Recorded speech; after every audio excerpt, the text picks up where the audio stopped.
Welcome everyone to the CCPO-ICAR seminar series. Today's seminar features presentations by 4 ODU graduate students who are also Virginia Sea Grant Graduate Research Fellows.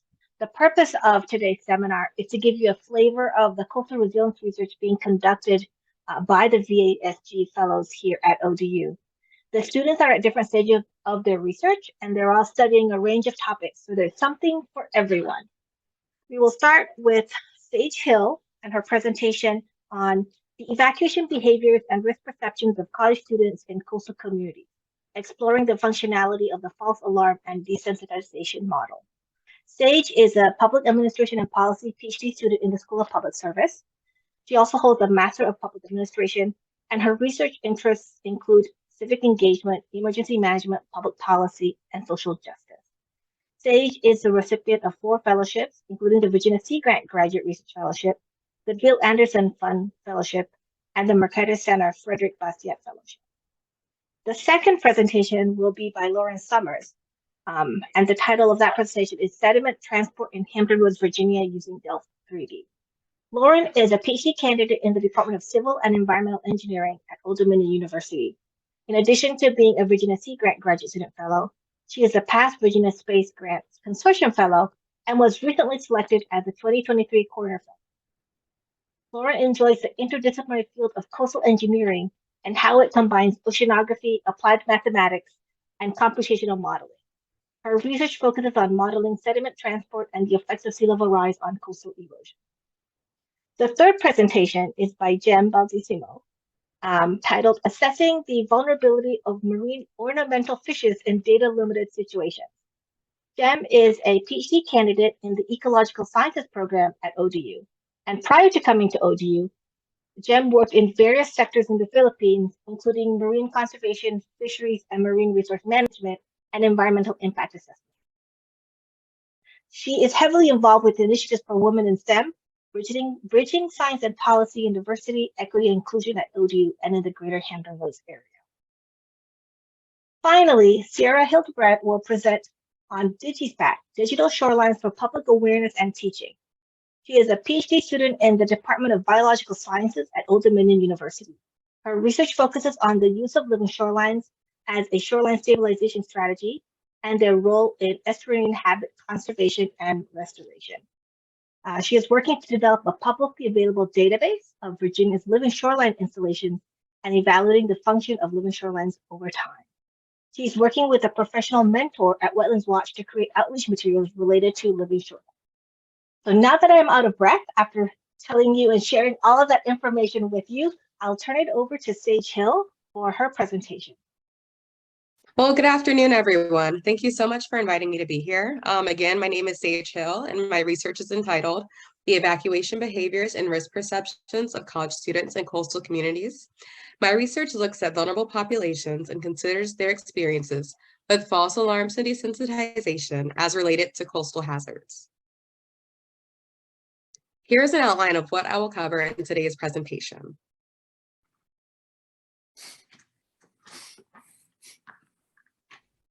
The false alarm and desensitization model, a model I developed, was created to examine the relationship between false alarms and desensitization and how they impact hazard and disaster preparation and response. Furthermore, my research provides a study of undergraduate and graduate college students and how their experiences shape their evacuation behaviors and risk perceptions. This research explores trends within the fields of emergency management as related to false alarms and desensitization and offers a model of emergency management that attempts to explain individual response to hazard and disaster stimuli from the perspective of preparedness and response. The science of emergency management revolves around the study of hazard and disaster mitigation, preparation, response, and recovery. Theories, models, and frameworks help explain behavior and show how policies and impactful events contribute to hazard and disaster preparedness and response. Yet there is still a very limited repertoire available for academic and practitioner use. Addressing the current gap in research, this study explores trends within emergency management and offers a model that helps explain individual response to hazard and disaster stimuli. College students are a vulnerable population, but there is limited research on how their individual experiences with false alarms and desensitization influence their evacuation behaviors and levels of risk perception. Furthermore, students in coastal communities are especially vulnerable to coastal hazards such as storms, hurricanes, and flooding that they may have little to no prior experience with. To study this, the false alarm and desensitization model demonstrates how 1. Hazard and disaster false alarms decrease the likelihood of adequate response, and 2. Hazard and disaster desensitization decreases the likelihood of adequate response. This research explores the extent to which false alarms and desensitization impede disaster preparation and perpetuate vulnerability amongst college students. Vulnerable populations are at even greater risk when presented with storms, hurricanes, and flooding in comparison to the overall population. Not only may vulnerable individuals not recognize risk due to low risk perception, but vulnerable populations also often have special needs or require certain accommodations to receive adequate information regarding risks and how to respond effectively. Factors such as age, attending college in another city, state, or country, limited support from their families or other systems, signaling from peers, language barriers, physical and mental disabilities, and financial and resource constraints can impact preparedness and response and increase student vulnerability. School locations, such as those in high-risk flood and evacuation zones, like Old Dominion, also affects vulnerability. Furthermore, the needs of college students are often overlooked during hazards and disasters, which necessitates that special attention be paid to this population. The following research questions are addressed in my research. 1. What is the capacity of the false alarm and desensitization model to explain the effects of false alarms and desensitization on evacuation behaviors and risk perceptions in a vulnerable population? And for my sub-questions, I have, how do false alarms affect the evacuation behaviors and risk perceptions of college students in coastal communities? How does desensitization affect the evacuation behaviors and risk perceptions of college students in coastal communities? And what are the combined effects of false alarms and desensitization on the perceived vulnerability of college students to future coastal hazards? I have an extensive literature review, but I will touch on a few key points for the sake of time. In addition to overall vulnerability, individual experiences affect evacuation decisions and may inhibit preparation and response. Exploring this, a few studies focus specifically on the effects of flooding on college students. One study explored the experiences of students at Texas State University. 66.5% of respondents stated that they had previously been warned of a flood. 44.9% had their routes to campus blocked due to flooding, and 15% were ordered to evacuate as a result of flooding. Although low risk perception was prevalent overall, certain groups, such as older students and students with prior flood experience, had higher perceptions of risk. Another study by Hutton and Allen focused on students at Old Dominion University. 80.9% of respondents stated that they believed that Norfolk was a high-risk flood area, with risk perception generally increasing from freshman to senior year. 65.1% of respondents stated that they commuted to campus, so the need to identify alternative routes during flooding was discussed. Weather alerts were sent out to the student body, but the number of students actually opening them remained unclear, and students receiving information from student orientation, class, and other sources remained inconsistent. Here are a few more studies that discuss false alarms and desensitization that I use. The first one, by He et al., studied the hurricane evacuation behaviors of college students. The researchers found that false alarms led to confusion among students regarding future evacuations. They also found that both domestic and international students were vulnerable to hurricane risks. Domestic students due to complacency, and international students due to lack of effective evacuation plans. The second study by DeYoung et al. Involved the erroneous Hawaiian ballistic missile alert that was sent out in 2018. Findings showed that the false alarm decreased trust in local government and slowed response for future disasters. The third study was on risk perception following a 7.1 magnitude earthquake in California. Belletti and O'Brien found that those who were exposed to media coverage were more likely to normalize earthquakes and perceive less danger from aftershocks. Finally, a study by Gerlach et al. Showed that across cultures, optimism bias that a disaster would not occur in their own communities was the norm. The false alarm and desensitization model attempts to explain the relationship between false alarms, desensitization, preparedness, response, and individual level vulnerability. Utilizing elements from both the false alarm theory and the desensitization theory, the model explores how those factors inhibit one's perception of danger, preparation, and their ability to respond to hazards and disasters. The false alarm theory contributes to the first component of the false alarm and desensitization model. Presented by neurologist Ramachandran in 1998, the false alarm theory explores the expectation of danger and human response to failed expectations.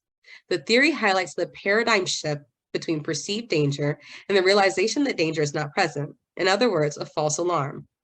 A study by Simons and Sutter directly relates to the present research. It investigates the effect of repeated tornado false alarms on communities. The researchers found that communities that are exposed to more false alarms experience greater injuries and more casualties than those with negligible numbers of alarms.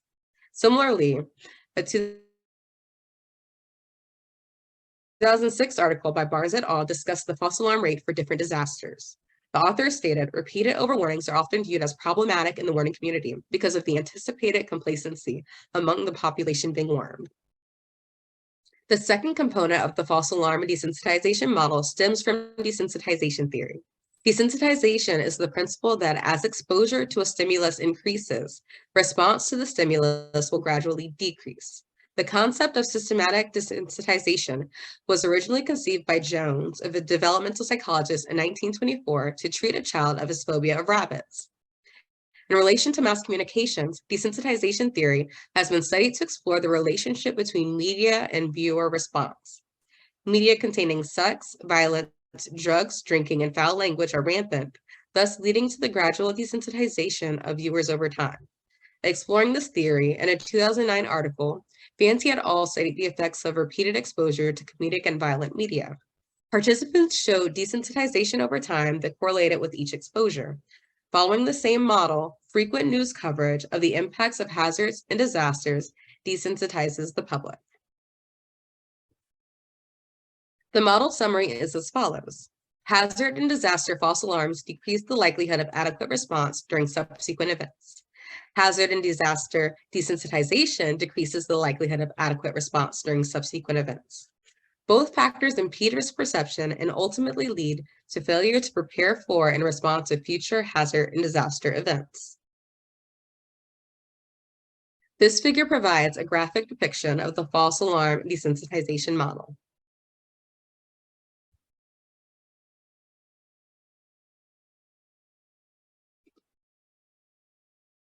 This study presents a two-pronged approach.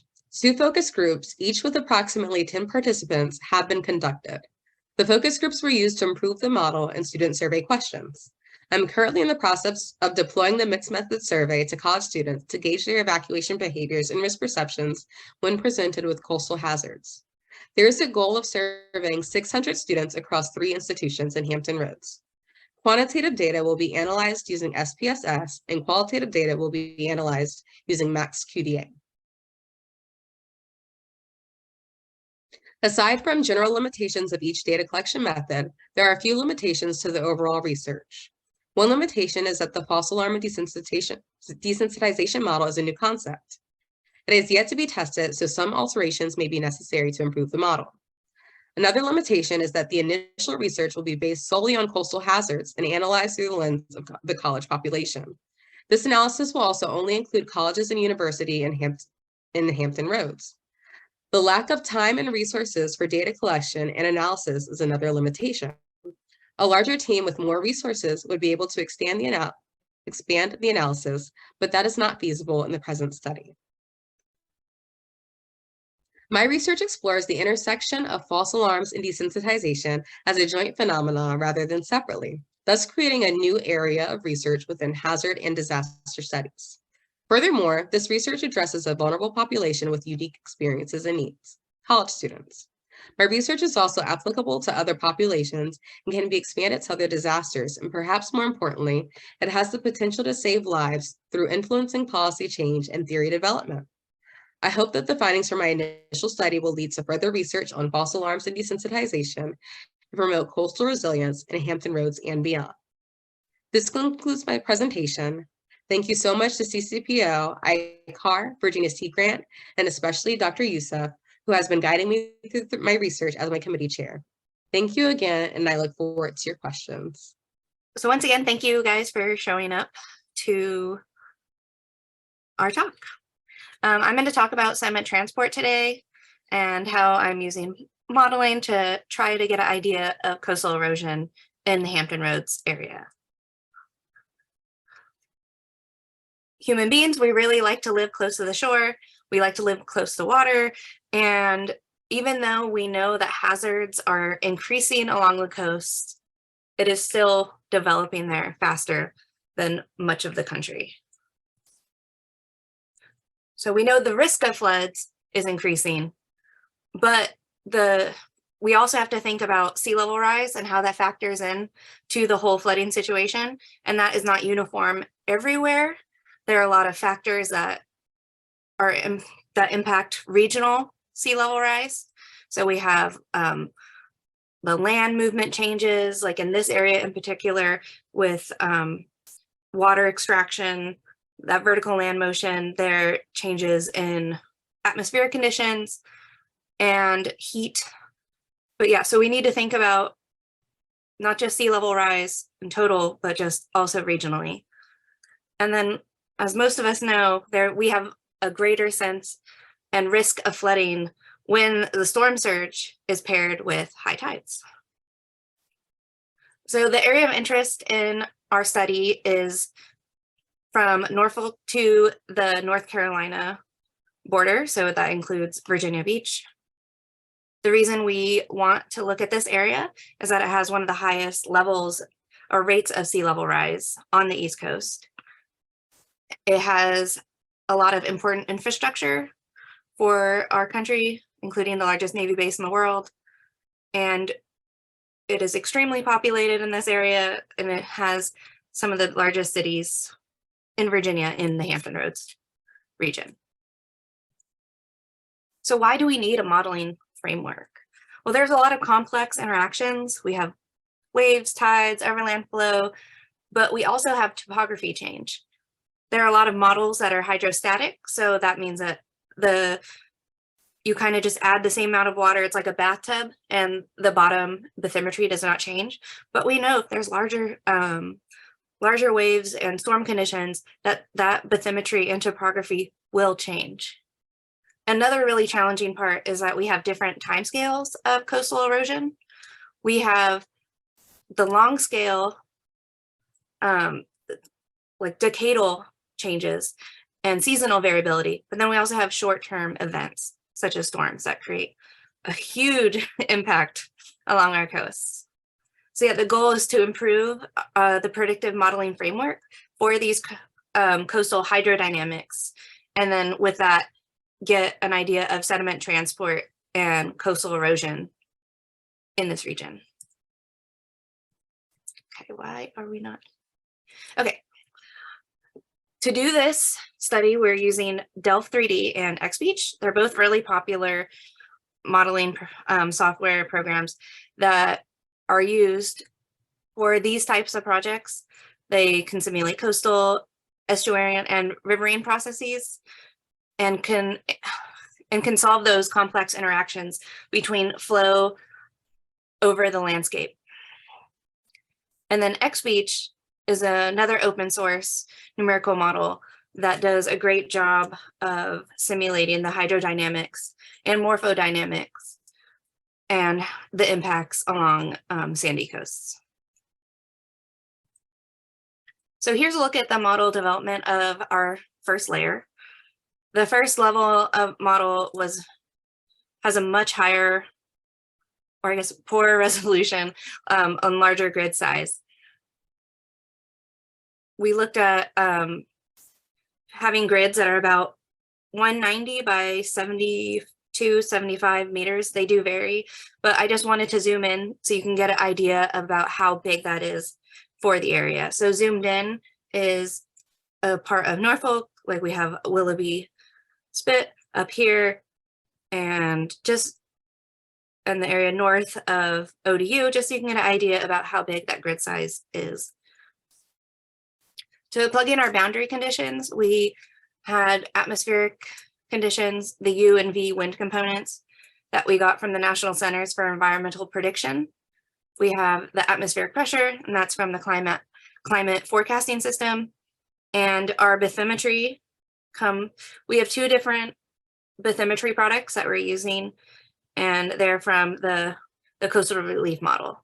So this one's the lower resolution, and then for our level 2 model, we're using a higher resolution. So tidal boundary conditions, we have those as well. So they are coming in the orange boundary. We have 9 different tidal constituents that are being used by our model, and they are interpolated from the TPXO global tidal model, which has a 1/30th degree resolution. So I just want to talk to you about some of the gauges we're going to look at in some of the next slides. We have tide gauges here. The one that's closest to the mouth of the bay, that is the Chesapeake Bridge Bay Tunnel. And then the one that's further in, that's Sewell's Point. And then the red one is a wave gauge. So we will talk about those in a second. So I just we wanted to examine how good the level 1 model is at both long-term and short-term events, just to get an idea of how it's working. So the long-term processes, we don't have any storms. And then we are creating that long-term effect by changing the morphological factor. And then the short-term events, we're using numbers from Hurricane Irene and seeing how that does. So here's some of the results from the long-term conditions. You can see on the y-axis, we have sea level in meters, and then we have time on the x-axis, and that's over about 4 days. The model is the red color, and the tide gauge is blue. So we can see that we are slightly under predicting the water values in Sewell's Point and in the Chesapeake Bay Bridge Tunnel. However, the Chesapeake Bay Bridge Tunnel is doing a better job, we think, because it's closer to the mouth. And we're having some issues as we get further in to the bay, which is why we see more of a difference here.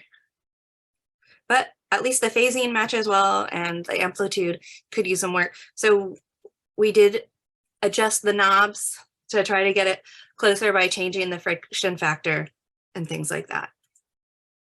But I also just wanted to see how it would do with the basic storm conditions of Hurricane Irene. We were really trying to match the peak. We weren't as concerned with the edges, since we are going to use this model to really just do the peak part of the storm. So we're not that concerned. The fact that our amplitudes are pretty far off. So yeah, we will use a separate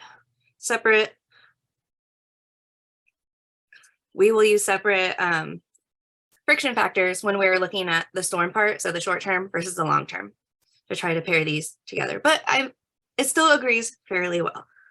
So we're pretty happy with this.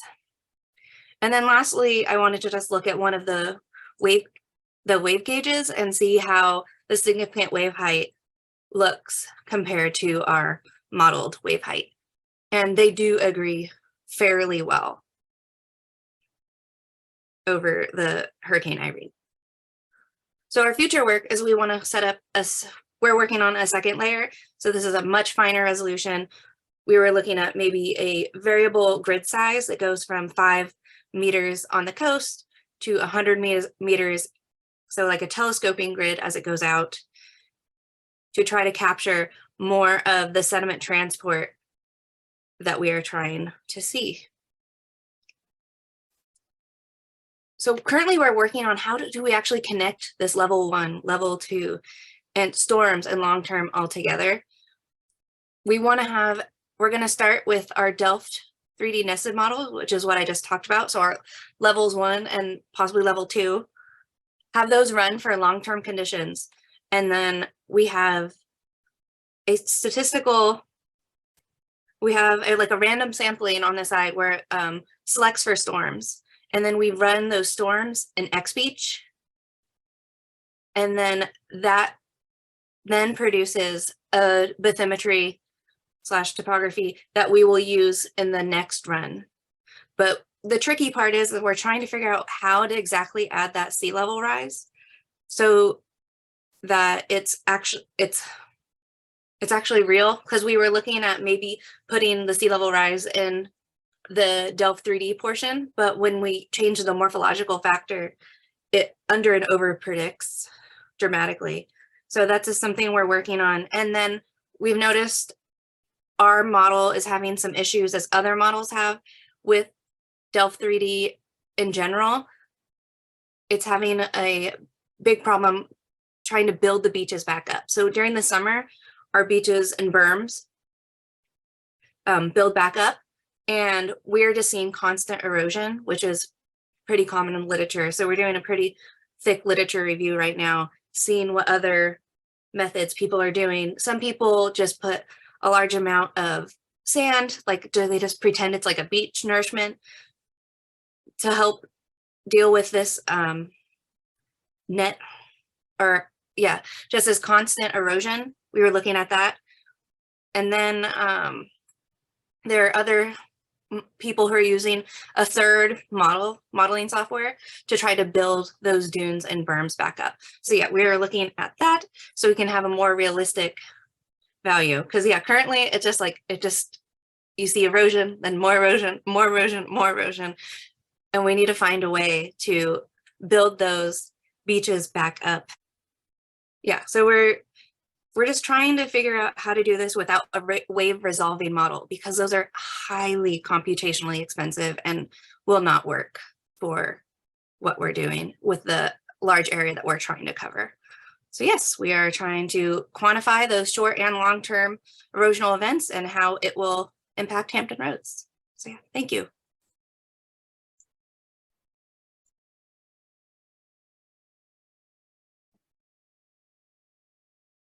All right, let me just share my screen. Oops. And start the presentation. There we go. I think We're we're good. seeing your Oh, presenter view, not the slide. let me not the swap. presentation. There you go. There we go. Perfect. Good afternoon, everyone. My name is Jem Baldisimo, and as mentioned earlier, I'm in the Ecological Sciences program here at Old Dominion University, and I'll be talking about my project on assessing the vulnerability of marine ornamental fishes in data-limited situations. I think it's worth mentioning that this is a part of my dissertation, one chapter of my dissertation, where I'm looking at extinction risk, and I'm looking at different approaches to measuring extinction risk. So one of the approaches that I'm using is genetics, a genetics approach. But at the same time, I also recognize that at this day and age, not all of us, not all scientists have the money or the time sometimes to do very complicated experiments or genetic studies. So there is a need for us to look into other options where we can use limited information to provide an insight on what species we need to prioritize. And so before I proceed, it's also worth mentioning that aside from the help from Sea Grant for this graduate student fellowship, I'm working with a few other institutions and groups. So at ODU, I am part of the Marine Biodiversity Unit headed by my supervisor, Dr. Kent Carpenter. And we work a lot with the IUCN red listing process, where we collate information to determine the conservation status or whether a species is endangered or vulnerable. And so I've been heavily involved in that. And most of the information that I'm using for this project actually comes from the IUCN Red List database. For the methods portion of this project, I am also collaborating with two universities, UMass Boston and Roger Williams University. And I'm able to work on developing that method that I will talk about later for the vulnerability assessment that I'm doing. The outreach plan or outreach component for my Sea Grant project is supported, and I'm organizing it with the help of the Virginia Agricultural Research and Extension Center. So I have a professional mentor there, Dr. Jonathan Van Senten and Steve Aldrich, who are helping me develop my outreach plan, and also somebody from the Virginia Aquarium, Miss Karen Burns, who will help me communicate the results of my research to the general public. So moving forward, my presentation is divided into 5 different parts, and hopefully this will give you a taste, a brief overview of what I've been doing over the past year and what our future directions is for this project. And so I think it's worth talking first about the marine ornamental fish trade. Throughout this talk, I'll be switching between the use of the term aquarium fishing and marine ornamental fish trade, but they are essentially the same. So the marine ornamental fish trade provides a lot of benefits, like livelihood for fishermen. If you're involved in the trade of import and export, it is a very lucrative livelihood as well. There are a lot of pet owners that have aquariums at home, and it also supports educational programs. So if a kid or a student goes to a museum or a zoo and they see an aquarium, that's actually their way of providing a snapshot to these students for what would be underwater. And it really helps a lot in terms of delivering a conservation message. But recently, findings on the trade have questioned the sustainability of this trade because it has been found to have a large appetite. And what does this mean? It means that they found that there is a high volume of imports and exports, and in some areas, over-harvesting has led to extirpation and biodiversity loss. So to frame this in the real world, an example that I could think of is the cardinal fish. So the issue is, how can we ensure that fish populations are resilient to this fishing pressure?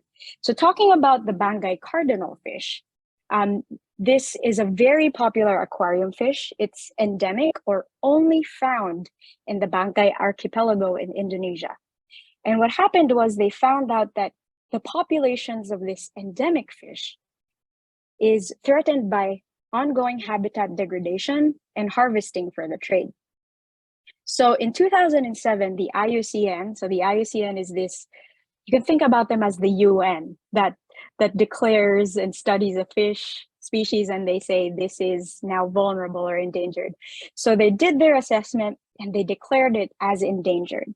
And as a result of that declaration, the conservation status influenced retailers to actually consider aquaculture production as an option, as another alternative from just doing wild caught fishes.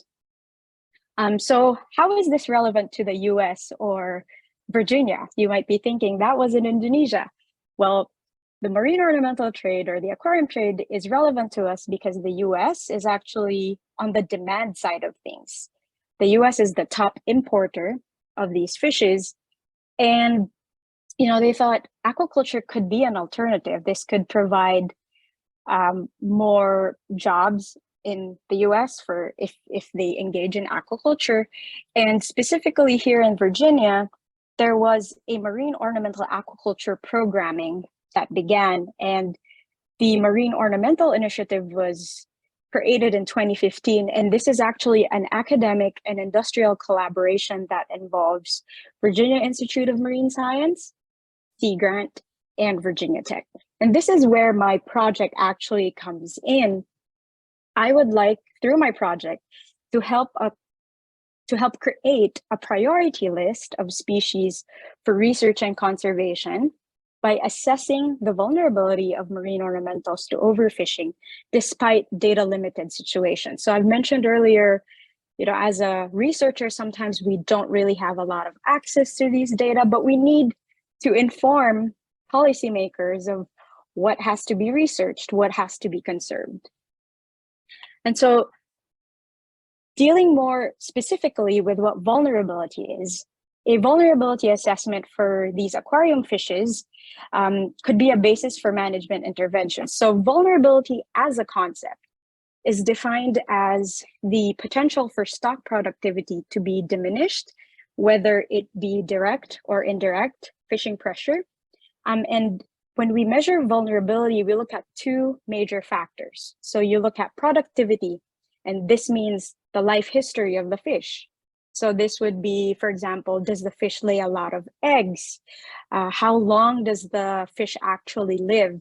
These characteristics could tell you whether they are more vulnerable or not.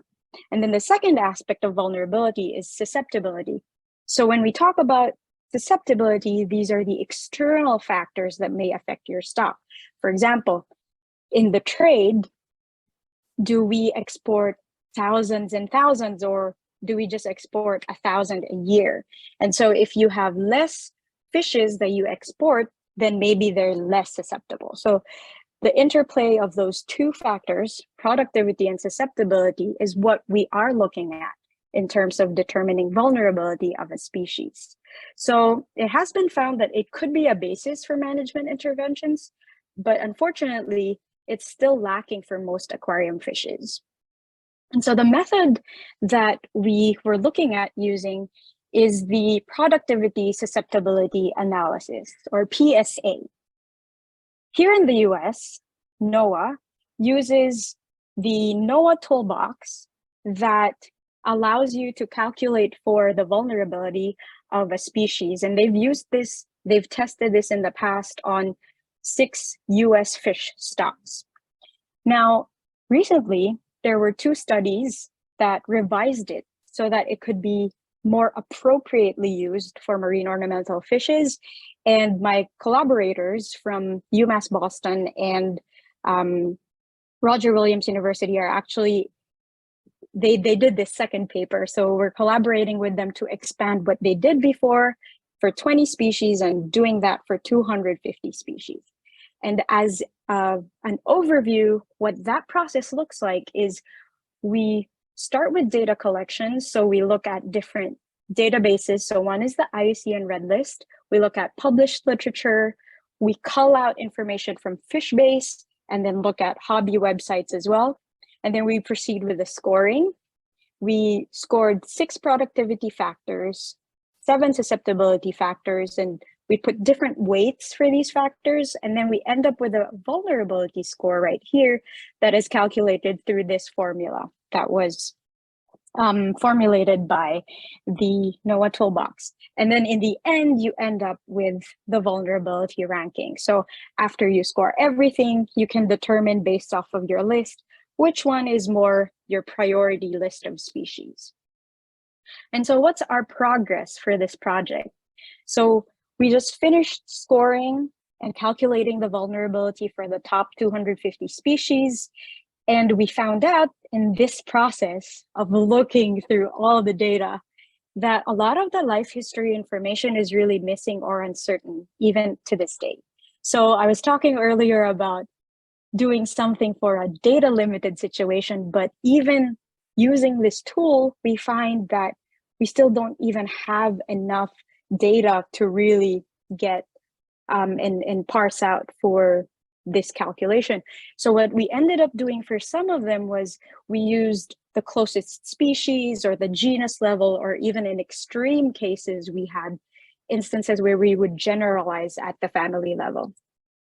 So for our future directions, what we plan to do next is to plot and rank the vulnerability scores. So what will that look like? Essentially, when you have your scores plotted in this x-axis with the productivity and on the y-axis with susceptibility, generally when you fall under this first, second, third quadrant, you will have low vulnerability. If you have low susceptibility, so like 1 to 1.5, or you have high productivity, meaning you have a lot of eggs, then you're very productive, so you have low vulnerability.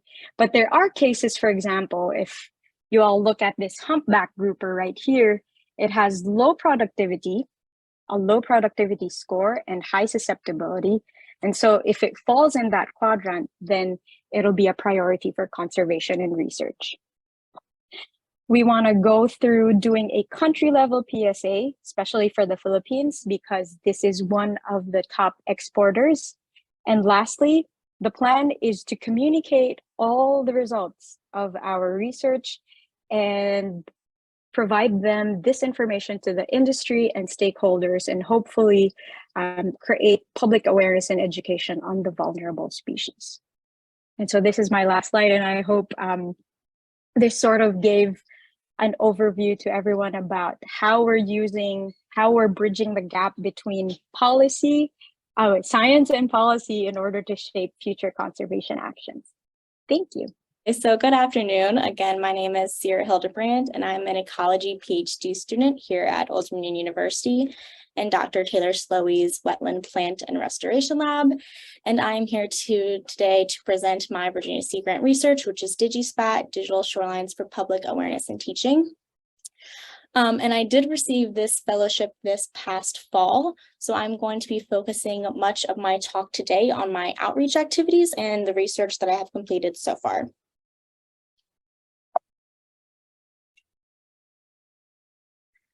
So in the United States, we have spent billions of dollars to increase coastal resiliency through hazard mitigation and climate adaptation strategies. And this investment has really spurred a great interest in the use of living shorelines or natural and nature-based features as an alternative to traditional shoreline armoring. So your seawalls and your bulkheads. And in Virginia, living shorelines are these created or restored fringing marshes that are designed to provide coastal erosion protection and additional ecosystem services. So oyster habitat and water quality enhancement. And this is really through the strategic placement of abiotic and biotic materials. And in Virginia, living shorelines, again, they've been implemented to stabilize your shorelines, restore your critical habitat, and also maintain those ecosystem services. And consequently, many local, state, and federal government entities have promoted the use of living shorelines in their coastal management plans. And in fact, the Virginia General Assembly passed a bill in 2018 that required the Virginia Marine Resource Commission, so one of the state regulatory agencies, to approve only living shoreline approaches unless such approach was not suitable. And the great news about that is about 95% of the tidal shorelines in Virginia are suitable for living shorelines. Unfortunately, the potential for the shoreline method, the rate of implementation is relatively low. So there's a study conducted that found from 2014 to 2016, only 26% of shoreline permits that were submitted were pertaining to actually living shorelines. And even further, only 16% of that 26% had actually been installed. So then the question is, if living shorelines are supposed to be this preferred stabilization method for our shorelines, why is the bill not being implemented? Why are living shorelines not more widespread? And so going through the literature, one of the key issues that I found that was limiting the widespread use of living shorelines is really this lack of information evaluating living shorelines' immediate and long-term performance. So if living shorelines are to be this preferred shoreline method, we really need that long-term monitoring data. Further, our policymakers and practitioners are really lacking data-informed decision-making tools to provide the best available science for guidance. And further, the implementation of living shorelines is limited by a specialized or by the lack of a specialized workforce. So by filling in all of these gaps, we can really start to change the public perception and opinions of living shorelines and start to enable stakeholders to implement a wider number of living shoreline projects to promote coastal resiliency. And so to address these gaps for my Virginia Sea Grant, I had first proposed to develop a publicly available Virginia living shoreline database or installations to inform decision-making tools and improve the public perceptions. Second was to evaluate performance of salt marsh and oyster reef living shoreline performance. And that was to, again, improve our stakeholder understanding and further improve public perception and opinion. And then lastly, to assist in the development of a professional training program to grow our specialized workforce. to increase advocacy of living shorelines.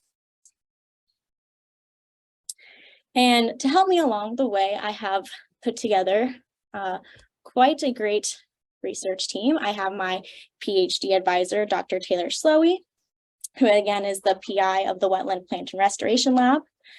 And at the head of my outreach team is Shireen Hughes. She is the Assistant Director of Wetlands Watch, one of the nonprofits here in Norfolk, Virginia. And she really works to raise awareness and engage and educate stakeholders on sea level rise issues. And outside of Taylor and Shireen, I have also other members of my dissertation committee, including Donna Bukovic at Virginia Institute of Marine Science, who is an expert in all things living shorelines. And then also Tom Allen here at ODU, who is my remote sensing expert. And then in addition to Shireen on my outreach team, I have a number of other, I guess, kind of like mentors at the Virginia Department of Conservation and Recreation, the Virginia Marine Resource Commission, and the Living Shoreline Collaborative. And as I mentioned, kind of as all the other previous fellows have talked, that for the Virginia Sea Grant Graduate Research Fellowship, you have this research plan, and then you also have this outreach plan. So for my outreach plan, I am first developing a Virginia Living Shoreline database, as I had mentioned. And this is really working with, again, the VMRC and the Virginia Department of Conservation and Recreation, as well as the Virginia Institute of Marine Science, to compile this comprehensive collection of existing public and private living shoreline installations. I plan to take this database and make it publicly available through a website. And on that website, you are able to learn about living shorelines that have been installed, when they're built, who helped install them. And then from that database, I've also started to select a subset of living shoreline installations that utilize oyster castles. And using remote sensing techniques, I'm calculating the rate of shoreline change and estimating surrounding marsh trajectory before and after living shoreline installations. In addition to this, I'll also be doing some on the ground work, looking at oyster recruitment and growth. And then further, I'm working with, or plan to work with, DCR to identify these erosion hotspots. And hopefully in the future, DCR can use this information to identify candidate living shoreline sites within socially vulnerable communities. And since starting my fellowship, I have started to actually develop this Virginia Living Shoreline database, and this work has generally consisted of hours and hours of reviewing the Virginia Marine Resource Commission habitat management, permit and application records, and extracting information pertaining to all the living shoreline permits and applications. And so far, with the help from my professional mentor, and others on my committee, I have a database of over 300 living shoreline projects. And as of right now, I have it online as an ArcGIS online map. So you can still go on, click on it, figure out all of the little different specifications of the living shorelines. I do plan to further develop this database and have hopefully more living shorelines, hopefully photos. And then in addition to that database, I've also started to actually calculate the rate of shoreline change at these specific sites. And that is really being done through this digital shoreline analysis system, or DSAS, which is a tool developed by the United States Geological Survey that you can use aerial imagery to then obtain the shoreline rate of change. And again, while there's a research aspect, there's also an outreach portion of the Sea Grant work. So in addition to, making sure that my research is done, I also want to make sure that my research is accessible and others are able to access it and use it to help inform trainings and guidebooks, really. So what I am working with my professional mentor is to develop this Living Shoreline Practitioner's Guide. And this guide is building off of not only my research findings, but also collecting everything that is out there for Virginia living shorelines, to basically develop this guidebook as like a one-stop shop for everything living shorelines. And this guide will hopefully be disseminated by the Wetlands Watch through their website.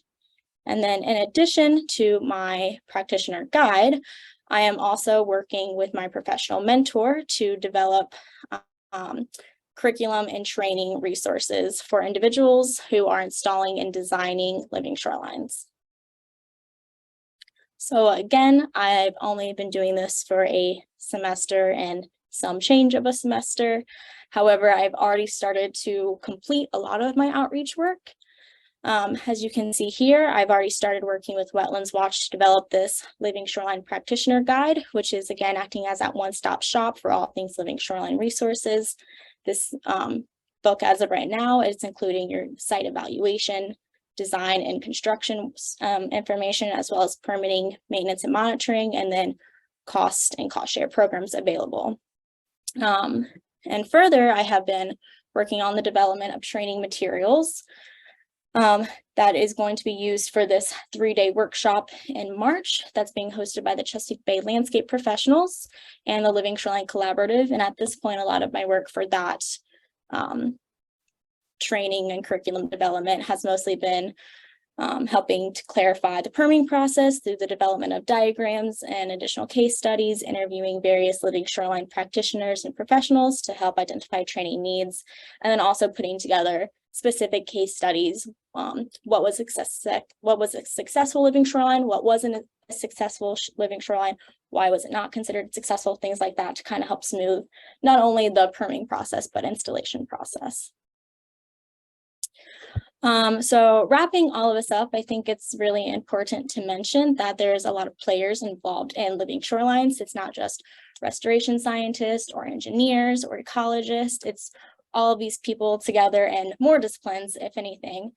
And this interdisciplinary research approach is really advancing our knowledge and for understanding living shorelines as not only a shoreline management practice, but a restoration technique. And with that, I thank you all for listening and all of everybody who has helped me this far in this research. And if you have any questions, I have also provided my email up there.